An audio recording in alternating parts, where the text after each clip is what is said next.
Here we have the VBA code to demonstrate the working of for each next loop. This is the start of loop, and this is the end of loop. These are the keywords.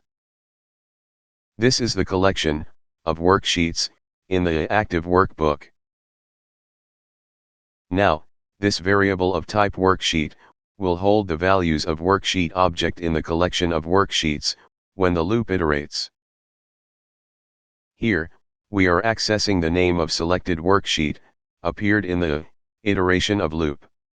Setting the worksheet name as the value of cell in row number I of column B. Let's execute this macro and see the result.